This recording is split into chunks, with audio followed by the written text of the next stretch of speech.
నమస్కారం.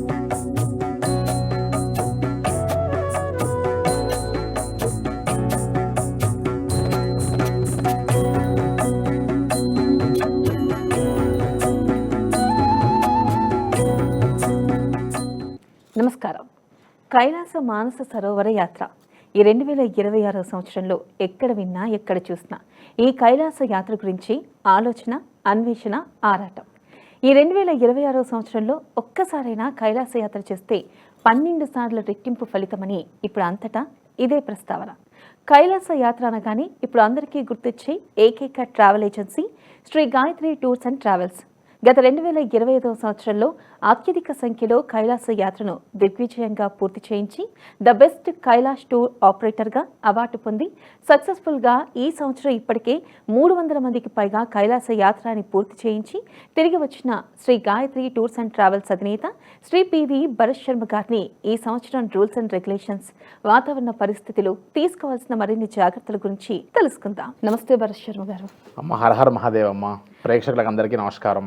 ముందుగా మీకు కంగ్రాచులేషన్స్. అలాగే సక్సెస్ఫుల్గా కైలాష్ బ్యాచెస్ని పూర్తి చేశారు. ఎందుకు కైలాష్ బ్యాచెస్కి ఇంత విశిష్టత ఉంది? ప్రజలు చాలా ఇంట్రెస్ట్ చూపిస్తూ ఉన్నారు. ఎంతోమంది అసలుకి కైలాష్ యాత్ర పూర్తి చేసుకోవడమే లైఫ్ టైం అచీవ్మెంట్గా భావిస్తున్నారు. దానికి గల కారణాలు ఏంటి? అక్కడ చూస్తే గుడి లేదు, ఏమీ లేదు. కానీ ఎందుకని చెప్పి ప్రజలు ముఖ్యంగా కైలాష యాత్రకి ఇంత విశిష్టత ఉంది? దానికి గల కారణాలు ఏంటంటారు? ఎస్ అమ్మ, ముఖ్యంగా కైలాష్ అండ్ మానస్ సరోవర్ ఈ యొక్క 2 పదాలు వినంగానే ప్రతి ఆధ్యాత్మిక చింతన ఉన్నటువంటి ప్రతి హిందుత్వ భావం ఉన్నటువంటి ప్రతి ఒక్కరికి life time achievement and life time డ్రీమ్గా భావిస్తారని మీరే చెప్తున్నారు. ఒక శ్లోకం మనకు మహాన్యాసంలో చెప్తుందమ్మా. కైలాస శిఖరే రమ్యే శంకరస్య శివాలయే దేవతాస్తత్ర మోదంతి తన్మే మనశివ సంకల్పమస్తు అని. సాక్షాత్తు ముక్కోటి దేవతలు సైతం వారందరూ వారి వారి లోకాలని వదిలేసి ఈ భూ కైలాసానికి వచ్చి జగతఃపితరం వందే పార్వతీ పరమేశ్వరం అనేటువంటి ఈ జగత్తుకు మొత్తం తల్లిదండ్రులు లాంటి కైలాసగిరి పైన ఉన్నటువంటి పార్వతీ పరమేశ్వరుల యొక్క నివాసమై ఆవాసమైనటువంటి కైలాసగిరి చుట్టూ అందరూ పరిక్రమ చేస్తూ ఉంటారంట, ప్రదక్షిణ చేస్తూ ఉంటారట.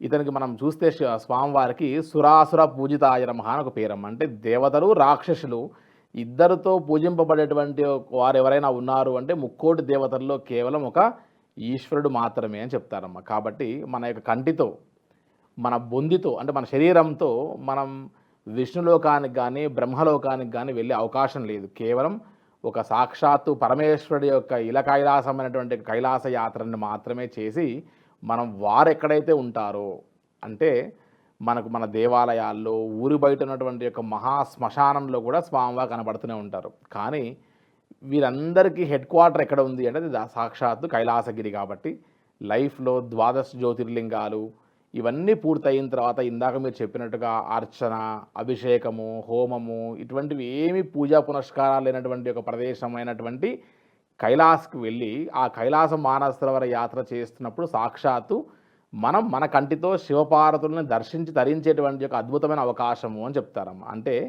మనం ఈ 12 జ్యోతిర్లింగాలు ఇవన్నీ పూర్తయిన తర్వాత అర్చన, అభిషేకము, హోమము ఇవన్నీ కూడా ఒక మెట్టు ఎక్కుకుంటూ ఒక పీక్స్కి వెళ్ళిన తర్వాత ఇంకా లైఫ్లో ఇవన్నీ కాదు, అతీతంగా ఏదన్నా ఉంది అంటే అది సాక్షాత్తు కైలాసగిరియే. ఈ సంవత్సరం కైలాస యాత్రకి చాలా విశిష్టత ఉందని మీరే చెప్పారు. అసలు నిజంగానే ఈ సంవత్సరం అంత విశిష్టత ఉందా, లేదా ఇదేమైనా మార్కెటింగ్ లాంటివా? ఎస్ అమ్మ, యాక్చువల్గా మీరు అన్నట్టుగా కైలాస మానస సరోవర యాత్ర అనేటువంటి ఈ యాత్ర గత సంవత్సరం నుంచి కూడా 2025 సంవత్సరంలోనే కైలాస యాత్ర రాబోయేటువంటి 26వ సంవత్సరం అశ్వ సంవత్సరం అని, ఒక్కసారి కైలాస యాత్ర చేస్తే 12 సార్లు యాత్ర చేసినటువంటి ఫలితం అని మనం ఒక సంవత్సరం నుంచి చెప్పుకుంటూ వస్తున్నాం. ప్రతి సంవత్సరం కైలాస యాత్ర ఒకసారి చేస్తే ఒకసారి ఫలితమే. కానీ ఈ 2026వ సంవత్సరంలో ఒక్కసారి కైలాస యాత్ర చేస్తే 12 సార్లు రెట్టింపు ఫలితం వస్తుంది అన్నది వాస్తవము. మనం ఏదైనా సరే ఒక అంశాన్ని తెర మీద తీసుకొచ్చినప్పుడు సహజంగా మీడియాల్లో వీటిల్లో వాటి వెనకాల ఖచ్చితంగా ఒక ఆధారం లేనిది మనం ఏది చెప్పలేమమ్మా. అలా చెప్పడానికి కూడా కుదరదు. కాబట్టి ఒకసారి మనం టిబెటియన్ సాంప్రదాయం ప్రకారంగా చూస్తే వారి యొక్క గ్రంథాలను మనం పరిశీలిస్తే ఒకసారి వారికి ఎవ్రీ 12 ఇయర్స్కి ఒకసారి మనకు ఎట్లయితే పుష్కరం అనేటువంటి సంభవిస్తుందో అదేవిధంగా టిబెటియన్ క్యాలెండర్ ప్రకారం అశ్వ సంవత్సరము, హార్స్ ఇయర్ అని ఆ అశ్వ సంవత్సరంలో విపరీతమైనటువంటి ఒక పాజిటివ్ ఎనర్జీ ఉంటుందని. సో సాగా అనేటువంటి ఒక ఆ ప్లేస్ నుండి మొదలు పెడితే ఆ డార్చన్ యమద్వార్ దగ్గర చాలా విశేషమైనటువంటి యొక్క రద్దీతో మనకు స్వామివారి యొక్క కైలాస యాత్ర ఆ యొక్క ప్రదేశంలో స్వామివారికి విశేషమైనటువంటి ఆరాధన జరుగుతూ వస్తుంది. బుద్ధిస్టులు కానీ, జైన్స్ కానీ, టిబెటియన్ సాంప్రదాయస్తులు కానీ, జైన్ మతస్థులు కానీ, బోన్ మతస్థులు కానీ వీరందరికీ ఆ యొక్క ఫెస్టివల్ చాలా ఆనందాన్ని క్రియేట్ చేసేటువంటిది. ప్రతి ఒక్కరు ఆ సాంప్రదాయాన్ని అందరూ ఖచ్చితంగా అనుసరిస్తారమ్మా. ఇవి వాస్తవాలు తప్ప ఎక్కడ మార్కెటింగ్ స్ట్రాటజీస్ కాదమ్మా. సో ఇవన్నీ కూడా యథార్థాలు. అలాగే అసలు మీ మాటలు వింటుంటే నాకే కైలాస యాత్ర వెళ్ళాలనిపిస్తుంది. ఒకవేళ నేనే వెళ్ళాలంటే ఏ డాక్యుమెంట్స్ కావాలి, క్వాలిటీస్ ఏంటి, అసలుకి దానికి గల నిబంధనలు ఏంటంటారు? ఎస్ అమ్మ, యాక్చువల్గా కైలాష్ మానసరోవర్ యాత్ర చేయాలి అని అంటే మొట్టమొదటిగా మనకు 3 to 4 క్వాలిటీస్ ఖచ్చితంగా ఉండాలి. నెంబర్ 1 ఏంటంటే మనకి ఎట్టి పరిస్థితుల్లో బ్రీతింగ్ ప్రాబ్లమ్స్ కానీ, లంగ్ ఇన్ఫెక్షన్స్ కానీ, రెస్పిరేటరీ ప్రాబ్లమ్స్ ఎటువంటి పరిస్థితుల్లో ఉండకూడదు. ఎందుకంటే మనం సముద్ర మట్టానికి చాలా హైట్ వెళ్తున్నాం కాబట్టి అబో సీ లెవెల్ వెళ్ళేటప్పుడు మనకు బాడీ అంతా కూడా సహకరించదు కాబట్టి కాస్త అక్లమటైజ్ అవుతూ వెళ్ళడానికి మన బాడీ అడ్జస్ట్ అవ్వాలి. సెకండ్ థింగ్, ఖచ్చితంగా పాస్పోర్ట్ కలిగి ఉండాలి. అట్లీస్ట్ 1 year వ్యాలిడిటీతో అయి ఉండాలి.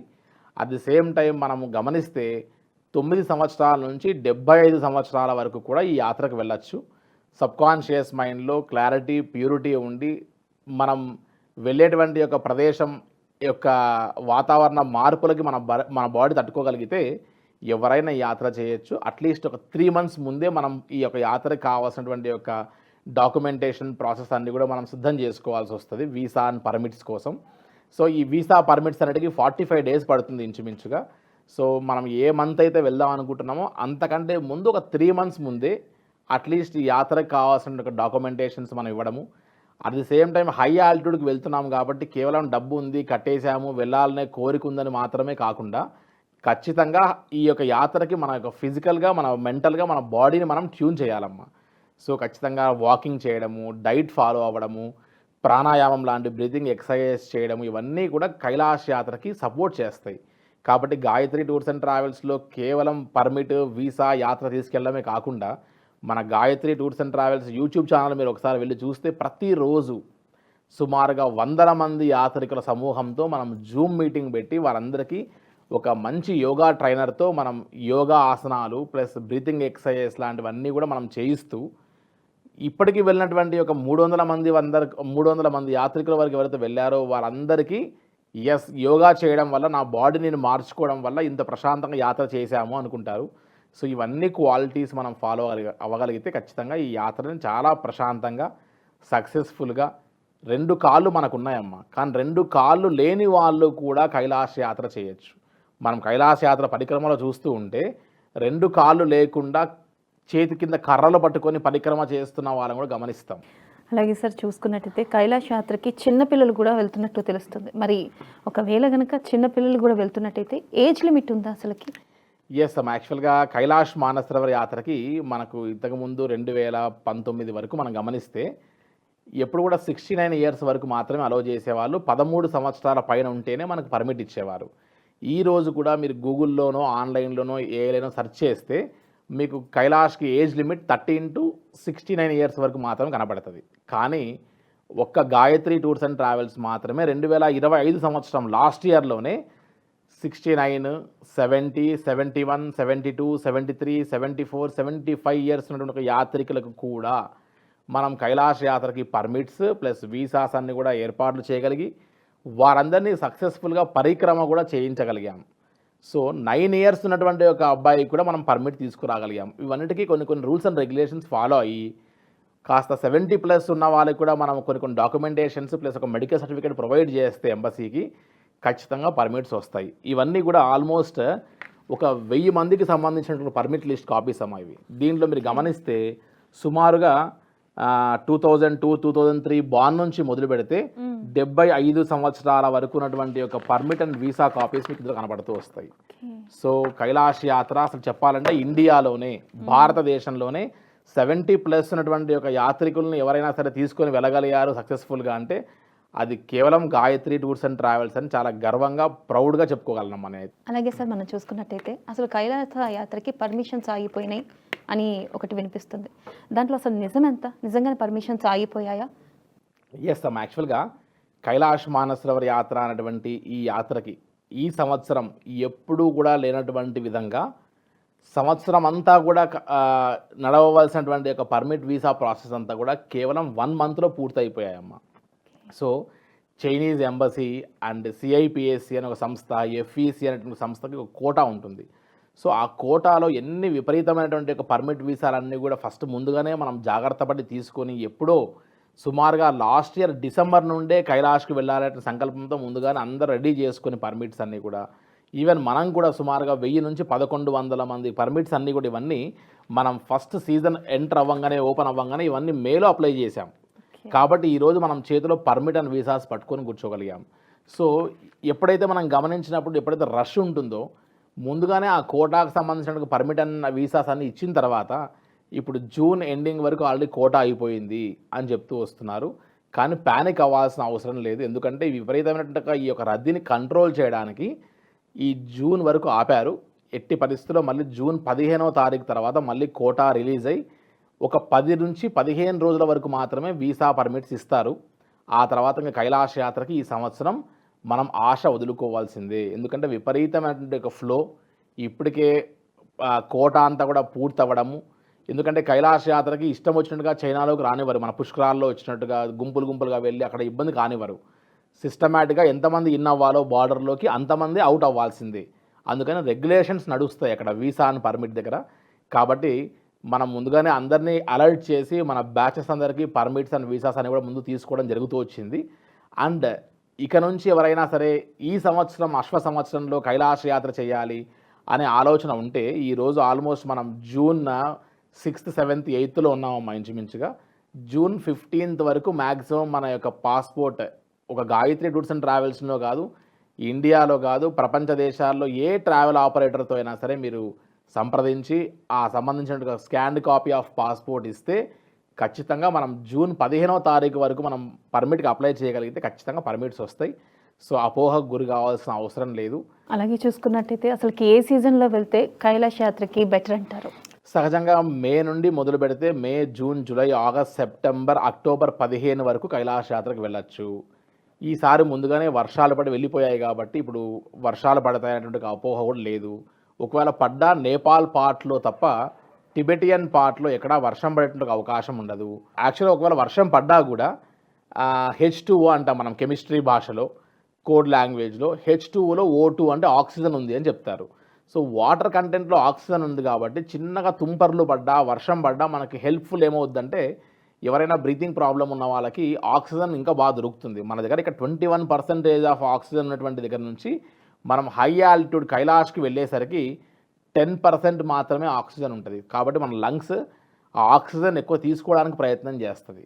సో అప్పుడు ఆ వర్షం పడ్డా కూడా మనకు ఉపయోగపడుతుంది. సో ప్రతి సంవత్సరం మే నుండి అక్టోబర్ వరకే కైలాష్ యాత్ర చేయాలి. అలాగే చాలామందికి కైలాష్ యాత్రకి వెళ్ళాలని ఉంటుంది. కాకపోతే హై ఆల్టిట్యూడ్ వల్ల ఏమైనా ఇబ్బందులు వస్తాయేమో అన్న పరిస్థితులు ఉంటుంది. మరి ఈ నేపథ్యంలో ఒకవేళ కనుక హై ఆల్టిట్యూడ్ వల్ల ఏమైనా ప్రాబ్లమ్స్ వస్తే మీరు ఎలా హ్యాండిల్ చేస్తారు అసలుకి? ఎస్ అమ్మ, యాక్చువల్గా కైలాష్ యాత్రలో వచ్చేటువంటి ఒక అనారోగ్య సమస్యలు ఏమైనా ఉన్నాయి అంటే అది కేవలం హై ఆల్టిట్యూడ్కి వెళ్తున్నాం కాబట్టి సముద్రం మొట్టానికి చాలా హైట్లో అంటే 5850 మీటర్లు వెళ్తున్నాం. డాల్మాలా పాస్ లెక్కేస్తే 5850 మీటర్స్. సో ఆ 5850 మీటర్స్ వరకు వెళ్ళేటువంటి ఈ యాత్రలో వచ్చేటువంటి ఒకే ఒక మేజర్ సమస్య ఏంటి అంటే హై ఆల్టిట్యూడ్ సిక్నెస్. కాబట్టి ఆ ఒక్క సిక్నెస్ని మనం జాగ్రత్తగా ఎదుర్కోవాలంటే మనం ఇంతకుముందు చెప్పినట్టుగా ఏ ట్రావెల్ ఆపరేటర్ అయినా సరే కేవలం కైలాష్కి ఫార్మాలిటీస్ చేస్తారేమో కానీ కైలాష్ యాత్రకు వెళ్ళినటువంటి వారిని తిరిగి సేఫ్టీగా తిరిగి తీసుకొని రావాలంటే అక్లమటైజేషన్ చాలా ఇంపార్టెంట్. అంటే ఒక పాయింట్లో ఎంతసేపు ఆపాలి, ఒక ఆల్టిట్యూడ్లో ఎంతసేపు ఆగితే మన లంగ్స్ రికవర్ అవుతాయి, మన బాడీ మెటబాలిజం సెట్ అవుతుంది అనేటువంటిది జాగ్రత్తగా చూసుకుంటూ వెళ్ళాలి. సపోజ్ మన బ్యాచ్ నిన్న ఉంది, చైనీస్ అథారిటీస్ తొందరగా వెళ్ళిపోవాలి, 1 డేనే తక్లాకోట్లో ఉండండి, మానసరం వెళ్ళిపోమని ఫోర్స్ చేశారు. మేము అవసరమైతే బ్యాక్ వెళ్ళిపోతాం, బట్ అక్కడ అక్లమటైజేషన్ లేకుండా మానసరం వెళ్ళిపోయి అందరూ పెద్దవాళ్ళు సిక్ అయ్యేటువంటి ఒక పరిస్థితి మనం చేయలేము. సో వీఆర్ క్విట్టింగ్ బ్యాక్ అని మనం గట్టిగా ఫోర్స్ చేస్తే, మనం క్వశ్చన్ చేస్తే ఖచ్చితంగా వారు డౌన్ అయ్యి తిరిగి మళ్ళీ బ్యాచ్ని తక్లాకోట్లో అక్లమటైజేషన్ కోసం అడ్జస్ట్ కావడం కోసం ఖచ్చితంగా 2 days రెస్ట్ ఇవ్వాలి. ఈవెన్ దో ఏ బాడీస్ అయితే ఇక్కడ యోగా లాంటివి చేయకుండా నిర్లక్ష్యం చేస్తారో అటువంటివి కాస్త అక్కడ ఇబ్బంది పడాల్సి వస్తుంది. కానీ హై ఆల్టిట్యూడ్ సిక్నెస్ని ట్రీట్ చేయడానికి కావాల్సినటువంటి ఒక సిస్టమ్ అంతా కూడా మన దగ్గర ఉంటుంది. ప్లస్ రెస్క్యూ ఆపరేషన్స్ చేసే వాళ్ళందరూ మనతో టీం ఉంటారు. చివరికి వారి యొక్క గమ్మో బ్యాగ్స్, వారి యొక్క డఫల్ బ్యాగ్స్, వారికి ఇచ్చేటువంటి కిట్స్ అన్నిటిని హ్యాండిల్ చేయడానికి 100 మంది కైలాష్ యాత్ర చేస్తే సుమారుగా 30 నుండి 40 మంది మన స్టాఫే వర్క్ చేయాల్సి వస్తుందమ్మా. అలాగే సార్, ఒకసారి ఇప్పుడు ఇటీవల వెళ్ళిన ప్రయాణికులు ఎవరైతే ఉన్నారో కైలాష్ యాత్రకి వారి ప్రతిస్పందన ఏంటో ఒకసారి చూద్దాం. షూర్ అమ్మా, తప్పకుండా. మానస సరోవర యాత్ర చేయకపోతే మన జీవితాలు నిజంగా వృధా అండి. నిజంగా పొందితో ఖచ్చితంగా మహాదేవుణ్ణి చూడగలము అంటే ఈ కైలాస మానస సరోవర యాత్ర ఒక్కటే అన్నది ప్రతి ఒక్కరికి విన్నవించుకుంటూ హరహర మహాదేవ శంభో శంకర. ఈ యాత్ర ఏదో కష్టమైనది అని అనుకుంటారు అందరూ. ఇది ఏం కష్టం కాదు, ఫ్రీగా ఉంటుంది. Gayatri tours and travels sir, Bharat sir ఎటువంటి ఇబ్బంది లేకుండా మనల్ని మన సొంత అన్నదమ్ముల రీత్యా మనల్ని తీసుకొని వచ్చి మనల్ని హైదరాబాద్ చేసే వరకు మానసరోవర్లోని నక్షత్రం డిప్ చూసామండి. చాలా అసలు జన్మ ధన్యం అయిపోయింది. చాలా అసలు ఎవరికి కనబడదు అంటారు కానీ మాకు కనబడింది. అలాగా అన్ని నక్షత్రాలు చూసాము. ఇప్పుడు ఇక్కడ కైలాస పర్వతం చూడడానికి వచ్చామండి. చాలా అసలు అది మాటల్లో చెప్పలేని అనుభూతి అండి. ఇది ఎన్ని కోట్లు ఇచ్చినా కూడా కొనలేనిది. అది మాకు చెప్పలేకపోతున్నానండి మాటల్లోనే. నాకు మా నాన్న పాదాలకు మానసరోవరం యొక్క వాటర్ ని ఇక్కడ ఇచ్చానండి. నేను సూపర్. నిజంగా మా నాన్నని తీసుకొచ్చినటువంటి అంత ఆనందం నాకు చాలా కలిగిందండి. నిజంగా తీసుకురాలేకపోయాను కానీ ఈ విధంగా తీసుకొచ్చానేమో అన్నటువంటి ఒక ఆనందం నాకు కలిగిందండి. చాలా చాలా చాలా చాలా థ్యాంక్స్ అండి. నిజంగా లైఫ్ అంబిషన్ ఈ రోజుకి నాకు తీరింది. ఎప్పటి నుంచో అనుకుంటున్నాను. 96 నుంచి అనుకుంటున్నాను కైలాస ఎప్పటికైనా రాగలనా నేను అని. అది ఇప్పటికే ఇన్నాళ్ళకి నా కోరిక నెరవేరింది. నా జన్మ ధన్యమైంది గాయత్రి టూర్స్ అండ్ ట్రావెల్స్ ద్వారా. మాటలు చెప్పలేనంత సంతోషం ఉన్నది. ఇంకా ఏమీ మాటలు లేవు. ఆ కైలాసనాథ సన్నిధిలో జన్మల ఆ గాయత్రి టూర్లతోటి సంతోషంగా ఉంటామని మాటలు రావట్లేదు. ఆ కైలాసనాథ సన్నిధిలో సార్, ఇప్పుడు ప్రేక్షకుల స్పందన చూస్తుంటే అయితే కనుక వాళ్ళు నిజంగా శివపార్వతుల కళ్యాణం చూసి వచ్చినట్లుగా వాళ్ళు మాట్లాడుతున్నారు. మనం చూసుకోవచ్చు.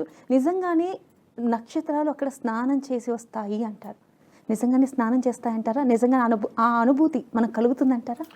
ఎస్ అమ్మ, యాక్చువల్గా కైలాస యాత్రకు ఎంతటి నాస్తికులు వెళ్ళినా సరే మన కంటితో శివపార్వతులని చూసాము, దర్శించాము, తరించాము అనేటువంటి ఆ అనుభూతి 100కు 1000% ఖచ్చితంగా కలుగుతుంది.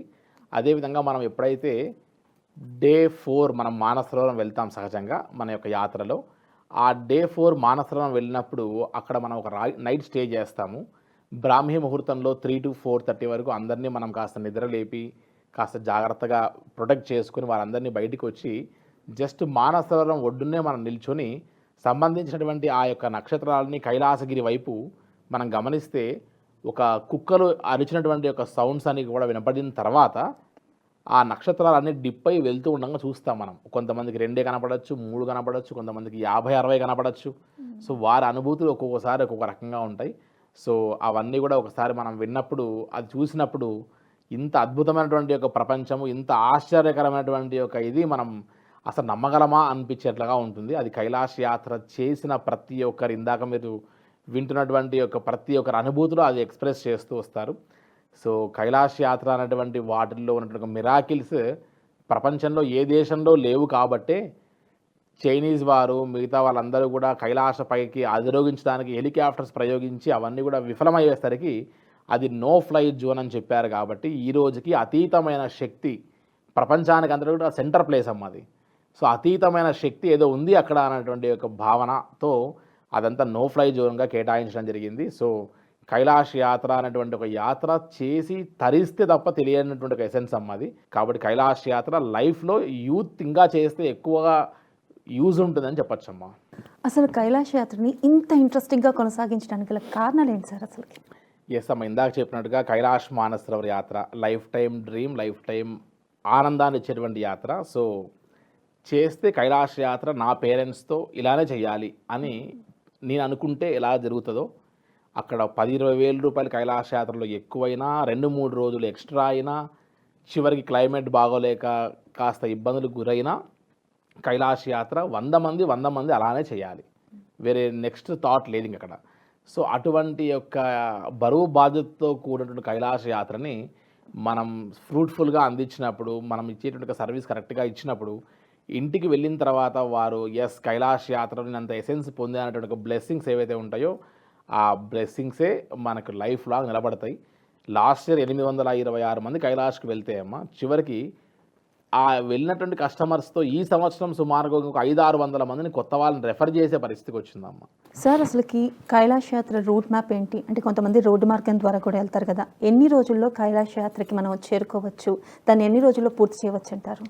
ఎస్ అమ్మ, యాక్చువల్గా కైలాష్ మానసరోవర్ యాత్ర అనేటువంటిది 2 విధాలుగా చేయొచ్చమ్మా. ఇప్పుడు కైలాస యాత్ర ఒకటి రోడ్డు మార్గం గుండా ముందుగా మనం కాఠ్మండు ఫ్లై అయిపోయి కాఠ్మండు నుండి కీరోంగ్, సాగా, న్యాలం అనేటువంటి ప్లేసెస్ అన్ని దాటుకుంటూ బై రోడ్ కష్టతరమైనటువంటి నేపాల్ హిల్ ఏరియాస్లో దాటుకొని మనం మానసరోవరం చేరుకొని కైలాసగిరి, యమద్వార్ పరిక్రమ అన్నీ కూడా చేసుకొని రావడానికి మనకు కాఠ్మండు నుంచి కాఠ్మండు 14 రోజుల సమయం పడుతూ ప్లస్ రోడ్డు మార్గం గుండా 1800 కిలోమీటర్లు మనం ట్రావెల్ చేస్తాం. కానీ ఇది యాత్రికులకి కఠినం అనిపిస్తుంది, కానీ మాలాంటి ట్రావెల్ ఆపరేటర్కి ఫిక్స్డ్ డేట్స్లో వెళ్తాయి, ఫిక్స్డ్ కిచెన్తో పాటు వెళ్ళి వస్తారు, ఎక్కడ మాకు స్ట్రెయిన్ ఉండదు. మాకు మిగిలినటువంటి మార్జిన్స్లో కూడా ఒక 20 నుంచి 30 వేలు మిగులుతుందమ్మా ఈజీగా. కానీ కస్టమర్ స్ట్రెయిన్ అయిపోతారు. ఇది కాకుండా ఈజీగా వెళ్ళాలనుకుంటారు. 14 రోజులు from Kathmandu to Kathmandu plus మళ్ళీ కాఠ్మండులో లోకల్ సైట్ సీయింగ్ 2 రోజులు plus Hyderabad to Kathmandu, Kathmandu to Hyderabad or their home లొకేషన్స్కి లెక్కేస్తే మళ్ళీ 2 days 16 నుంచి 18 రోజులు పెట్టుకోవాలి. అంత టైం ఇవాళ ఎవరి దగ్గర లేదమ్మా. సో అందుకని 9 nights 10 days పెట్టే మన యాత్రలోనే కైలాస యాత్ర పరిక్రమ అయిపోయిన తర్వాత వెళ్ళాలి ఇంటికి అనేటువంటి కోరికతో అందరూ చాలామంది ఎక్స్ప్రెస్ చేస్తూ ఉంటారు. So the short and sweetest మార్గం, బెస్ట్ మార్గం హైదరాబాద్ టు లక్నో ఫ్లై అయ్యి లక్నో నుండి నేపాల్గంజ్ అనేటువంటి ఒక ప్లేస్కి జస్ట్ ఒక 4 hours నేషనల్ హైవేలో డ్రైవ్ అయ్యి అక్కడ నుండి మనం వాగేశ్వరి అమ్మవారి శక్తిపీఠం దర్శనం చేసుకుని నేపాల్గంజ్లో అక్కడ నుండి సిమికోట్ అనేటువంటి ఒక ప్లేస్కి ఫ్లై అవుతాం. అక్కడ నుండి మనం చార్టర్డ్ ఫ్లైట్లో సిమికోట్ చేరుకున్న తర్వాత 16 members ఒకసారి, 5 members కానీ 4 members కానీ హెలికాప్టర్లో హిల్సాకి వెళ్తాం. చైనీస్ బార్డర్ దగ్గర జస్ట్ ఒక 1/2 kilometer కూడా ఉండదు, జస్ట్ ఒక బ్రిడ్జ్ దాటేస్తాం. చైనీస్ ఎమిగ్రేషన్ ఫార్మాలిటీస్ చూసుకుంటాం. మన గ్యాలరీలో ముఖ్యంగా దలైలామా ఫొటోస్ కానీ లేకపోతే యాంటీ చైనాకు సంబంధించినటువంటి ఫొటోస్ ఏమున్నా వీసా రిజెక్ట్ అవుతుంది, చాలా జాగ్రత్త వహించాలి. అండ్ పోలీస్ డిపార్ట్మెంట్ వాళ్ళు ఎవరైనా సరే మీ ఐడి ప్రూఫ్స్ దొరికినా కూడా ఖచ్చితంగా రిజెక్ట్ చేస్తారు, జాగ్రత్త పడాలి. తక్లాకోట్ వెళ్తాం, 2 days మనం అక్లమటైజ్ అవుతాం క్లైమేట్కి. తర్వాత మనం మానసరోవరం వెళ్తాం, స్నానము, అభిషేకాలు, పూజలు ఇవన్నీ పూర్తి చేసుకుంటాం ప్రశాంతంగా. దెన్ అక్కడ నుండి మనం అష్టపది అని కైలాసగిరికి సమానమైన హైట్లో కొండ మీద మనం జీప్లో వెళ్ళి ఏదైతే కైలాసగిరి పైన ఆ యొక్క మంచంతా కరిగి కింద పడిన ప్రదేశాన్ని ఒక స్పాట్ని ఆత్మలింగము అంటారమ్మా. సో ఆ ఆత్మలింగాన్ని, అష్టదిక్పాలకులు కూర్చొని తపస్సు చేస్తున్న ప్రదేశాన్ని, సప్తఋషులు కూర్చొని తపస్సు చేస్తున్నటువంటి ఒక సప్తఋషి గుహలని ప్లస్ నందీశ్వరుడి ఉన్నటువంటి ఒక పాయింట్ని మనం గమనిస్తాం. సో చాలా అద్భుతంగా ఉంటుంది ఆ పాయింట్. చక్కగా ఆ అష్టపది నుండి కైలాసగిరిని దర్శనం చేసుకోవడం అనేటువంటిది ఎనలేని అనుభూతి అనిపిస్తుంది. కాబట్టి చక్కగా స్వామివారి దర్శనం అంతా కూడా పూర్తి చేసుకొని ఆ తర్వాత వన్స్ ఒకసారి కైలాష్ మానసరోవర యాత్ర పరిక్రమకు వెళ్తాం. యమద్వార్ నుండి ఫస్ట్ డే పరిక్రమ 14 kilometers ఈజీగా ఉంటుంది. సెకండ్ డే పరిక్రమ మాత్రం కొద్దిగా టఫ్ టాస్క్. ఖచ్చితంగా పరిక్రమ చేయాలి అంటే పోనీ పోటర్ లేకుండా దయచేసి ఎప్పుడు మనం వెళ్ళకూడదు కైలాష్ యాత్రకి. సెకండ్ డే పరిక్రమలో ఫస్ట్ 6 kilometers చాలా హైట్గా వెళ్ళాల్సి వస్తుంది. సో ఆ 6 kilometers డాల్మాలా పాస్ వరకు వెళ్ళిన తర్వాత మళ్ళీ 6 kilometers డౌన్ ఉంటుంది. ఈ డౌన్ జాగ్రత్తగా దిగిన తర్వాత మళ్ళీ 6 kilometers ప్లేన్ ఉంటుంది. సో గుర్రం అనేటువంటిది పోనీ ఈ హైట్ మాత్రమే తీసుకెళ్తే తప్ప డౌన్లో మనల్ని దింపలేదు, కింద పడిపోతాం అనమాట స్లోప్లో. కాబట్టి మనం జాగ్రత్తగా దిగగలిగేటువంటి ఓపిక ఉంటేనే పరిక్రమ చేయాలి. సెకండ్ డే పరిక్రమ రెస్క్యూ ఆపరేషన్స్ కూడా ఏమి ఉండవు కాబట్టి ఫిజికల్ ఫిట్గా ఉంటేనే కైలాస యాత్ర చేయాలి. ఎందుకంటే రిస్క్గా తీసుకొని మనం తిరిగి మళ్ళీ ఇబ్బంది పడకూడదు. సో మళ్ళీ జుతుల్పుక్ అనే పాయింట్కి వచ్చేస్తాం సెకండ్ డే నైట్ హాల్ పరిక్రమలో. అక్కడ నుండి థర్డ్ డే పరిక్రమ జస్ట్ ఒక 3 to 4 kilometers ఉంటుంది, ఎక్కువగా ఉండదు. 1.5 hours జాగ్రత్తగా మనం చేయొచ్చు. బస్ పికప్ చేసుకొని ఎవరైతే పరిక్రమ చేయకుండా ఉన్నారో వాళ్ళందరూ డార్చన్లో స్టే చేస్తారు. వాళ్ళందరిని తీసుకొని అగైన్ తక్లాకోట్, హిల్సా, అక్కడ నుండి ఎట్లా వెళ్ళామో ఆ రకంగా మళ్ళీ ఫ్లై అయ్యి మనం నేపాల్గంజ్ వరకు సిమికోట్ ద్వారా వచ్చేస్తాం హిల్సా నుండి. సో అక్కడ నుండి మనం లక్నో డ్రైవ్లో వచ్చేసి హైదరాబాద్, బెంగళూరు, చెన్నై, ప్రపంచ దేశాల్లో ఎక్కడికైనా వెళ్ళొచ్చు. షార్ట్ అండ్ స్వీట్గా వెళ్ళేటువంటి 9 nights 10 days కైలాష్ మానసరోవర్ యాత్ర ఇప్పటికి ఒక 1800 మంది బుకింగ్స్ మనతో కైలాస యాత్ర చేసుకుంటే దీంట్లో కేవలం మాకు ఒక్కటంటే ఒక్కటి కూడా రోడ్డుకి మాకు దగ్గర బుకింగ్స్ రావమ్మా. ఓన్లీ హెలికాప్టర్ వెళ్ళే వాళ్ళే వస్తారు. మా దగ్గర డిస్కౌంట్లు బార్గెనింగ్లు లాంటివి చెయ్యము, ఇవ్వము. Service prime customer, prime service అంతే, ఇంకా సెకండ్ థాట్ ఉండదు. సో కైలాష్ మానస సరోవర్ యాత్ర ఇలా చేస్తేనే మనం ప్రశాంతంగా ఉంటాం అనుకున్నప్పుడు అంత ఖర్చు పెట్టే కైలాష్ యాత్ర చేయాలి. మార్కెట్ కాంపిటీషన్లో ఇంకోరో మా కాంపిటీషన్స్ అని చెప్పి 10-20 వేలు తగ్గించి పెట్టి కస్టమర్ సాటిస్ఫాక్షన్ లేకుండా యాత్ర చేయించడం అనేటువంటిది మిగతా యాత్రలో కుదురుతుందేమో, కైలాష్ యాత్రలో కుదరదు. కాబట్టి కైలాష్ యాత్ర అంటే అది రారాజు వంటి యాత్ర. అన్ని యాత్రలు రాజు లాంటి యాత్రలే, కానీ ఇది రారాజు వంటి యాత్ర కాబట్టి బడ్జెట్ అట్లానే ఉంటుంది, అండ్ శ్రమ అట్లానే ఉంటుంది, ఆనందం అలానే ఉంటుంది. అన్నీ అందులో ఎసెన్స్తో కూడినటువంటి యాత్ర అయి ఉంటుంది. కాబట్టి కైలాష్ మానస సరోవర్ యాత్ర లైఫ్లో జీవితంలో ఒక్కసారైనా చేసి తరించవలసినటువంటి ఒక అద్భుతమైన యాత్ర అని చెప్పచ్చమ్మా. చూసారు కదండి, Sri Gayatri tours and travels వారి కైలాస మానస సరోవర యాత్ర గురించి విశేషాలు. మరో కార్యక్రమంలో మళ్ళీ కలుసుకుందాం. అంతవరకు సెలవు, నమస్తే.